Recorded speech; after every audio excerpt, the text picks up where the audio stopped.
120 secondes. L'invité de Vincent Veilleux.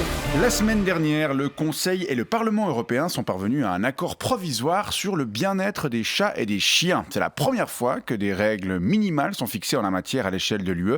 Et c'est une victoire pour les défenseurs des animaux. La Suisse, quant à elle, connaît déjà une loi sur la protection des animaux, mais celle-ci est controversée, notamment à propos du cas des très petits chiens tels que les chihuahuas, comme le révélait la Neue Zürcher Zeitung dans son édition de lundi. Cette race est la plus prisée du pays, avec quelques 26 000 individus, mais selon plusieurs vétérinaires, même s'ils sont conformes à la législation, l'immense majorité d'entre eux sont génétiquement malades et souffrent durant toute leur vie à cause de leur trop petite taille. On va en parler avec vous ce matin. Anouk Jomono, bonjour. Bonjour, monsieur. Vous êtes la propriétaire d'un chihuahua. La partenaire.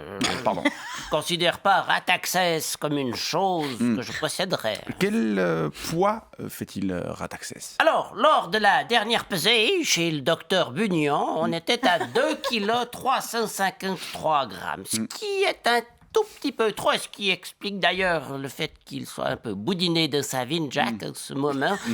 Du coup, j'ai réduit la portion de croquettes quotidiennes de 13 à 9. De 13 à 9, ouais, ok. Ce qui fait qu'il devrait bientôt retrouver sa taille de guêpe, ou de mouche plutôt. Et est-ce que vous l'avez acquis auprès d'un éleveur reconnu ? Alors, j'ai essayé, mais il y avait une telle liste d'attente, vous voyez, et puis... Mon temps est précieux, vous comprenez. Bien sûr, je comprends. C'est le problème d'ailleurs. Ces 15 dernières années, moins de 1000 chihuahuas issus d'élevages reconnus ont été enregistrés en Suisse.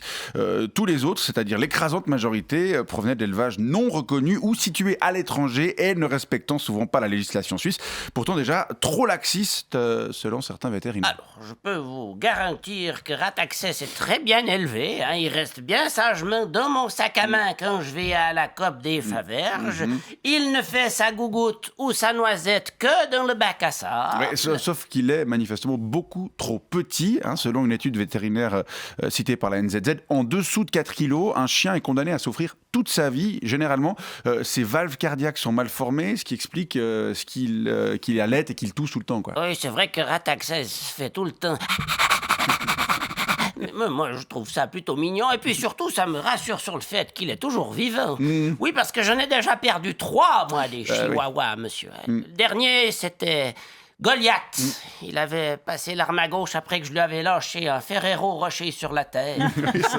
C'est sans doute parce que sa boîte crânienne n'était pas complètement fermée. Comme le cerveau ne peut pas être réduit à l'infini, les os du crâne ne parviennent pas à se souder autour. C'est d'ailleurs pour ça que les chihuahuas ont une tête démesurément grande par rapport à leur corps. Oui, c'est vrai que ça leur donne un air un petit peu ridicule, mais c'est aussi pour ça qu'on les aime. C'est un peu des mini-monstres. Ouais. Mais, Madame Jomono, ça vous pose pas de problème de savoir que votre animal souffre durant toute sa vie ? Alors, écoutez, d'abord, avant que vous ne me l'appreniez, je ne le savais pas, puisque Rataxès ne parle pas.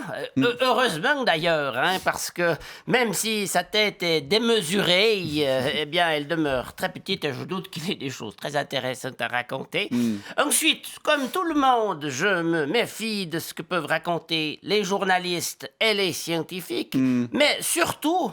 Au fond, je m'en fiche pas mal qu'il souffre durant toute sa vie, puisque, justement, c'est durant toute sa vie et qu'il n'a donc pas de point de comparaison avec ce à quoi pourrait ressembler le bien-être.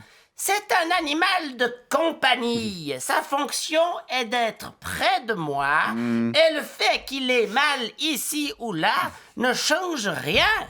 Et puis, même si je suis une amoureuse des animaux, je suis aussi un être humain. Ce qui prime, c'est donc mon plaisir, pas le sien. On l'aura bien compris. On vous remercie d'être venu nous rappeler que la protection des animaux est un domaine où des progrès pourraient encore être faits. Anouk Jomono, merci pour ce témoignage et bonne journée. Ouais.